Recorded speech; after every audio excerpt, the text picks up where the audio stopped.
Pepatah yang berbunyi, mimpi memeran putri salju putih, anak perempuan usah terasa.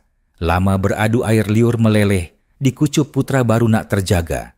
Menyimpan sindiran tajam terhadap sebahagian golongan wanita yang membayangkan kehidupan ideal, penuh kemewahan, bersama pasangan yang sempurna, sedangkan diri mereka sendiri tidak memiliki kemahiran asas rumah tangga atau kesediaan mental untuk membina hubungan yang matang. Fenomena ini, yang kini sering disebut sebagai sindrom putri, menjadi topik hangat dalam perbincangan sosial modern karena ia melibatkan gabungan antara pembentukan mentaliti pasif, pengaruh budaya populer, dan ketidakmatangan emosi yang berakar sejak usia kanak-kanak. Secara asasnya, Princess Syndrome adalah keadaan di mana seseorang, khususnya wanita, membina persepsi diri dan harapan hidup berdasarkan fantasi menjadi putri yang dilimpahi kasih sayang, dimanjakan, dan diselamatkan oleh seorang putra.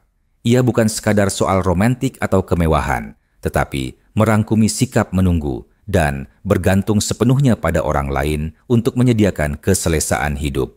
Dalam kerangka psikologi, keadaan ini boleh dikaitkan dengan konsep external locus of control, yaitu kecenderungan individu mempercayai bahwa hidup mereka dikawal sepenuhnya oleh faktor luar seperti nasib, takdir, atau orang lain.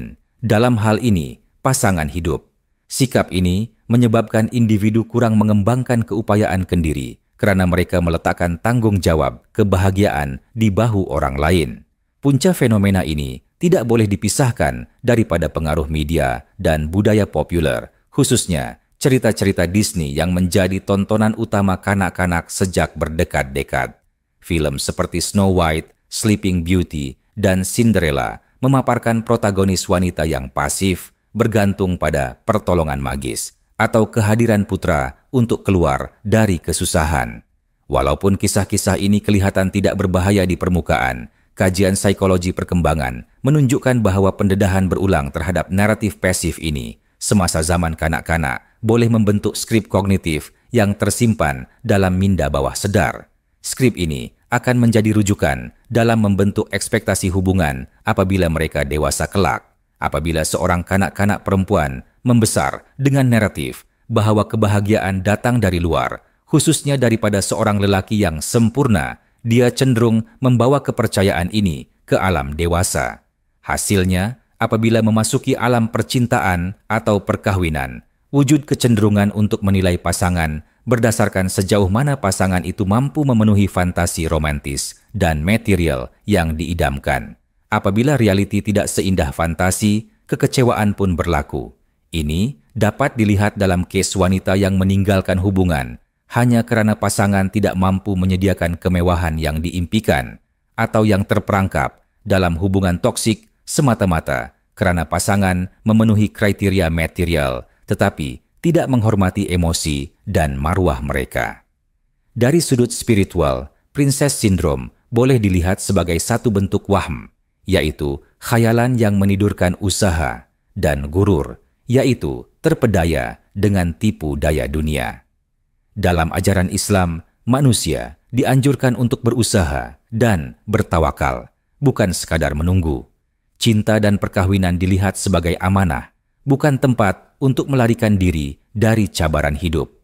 Apabila seseorang meletakkan seluruh harapan kepada pasangan untuk menyelamatkan mereka, ia bukan sahaja mencipta beban yang tidak adil kepada pasangan, malah menafikan potensi diri sendiri sebagai insan yang mampu berjuang.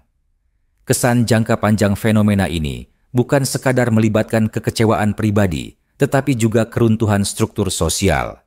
Generasi yang dibesarkan dengan mentaliti bergantung tanpa daya saing akan sukar untuk bertahan dalam cabaran ekonomi dan sosial modern.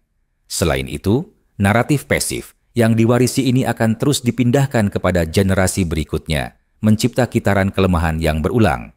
Namun, kritikan terhadap Princess Syndrome tidak seharusnya dilihat sebagai serangan terhadap wanita semata-mata. Lelaki juga boleh terperangkap dalam versi fenomena yang sama, apabila mereka mengharapkan pasangan atau ibu bapa untuk memanjakan, melayan, atau menyelamatkan mereka dari tanggung jawab hidup. Dalam kedua-dua case, akar masalahnya adalah sama, kegagalan membina internal locus of control, yaitu keupayaan untuk mempercayai bahwa nasib diri boleh diubah melalui usaha, kesungguhan, dan kematangan pribadi. Untuk keluar dari perangkap delusi ini, pendidikan emosi sejak awal usia adalah kunci.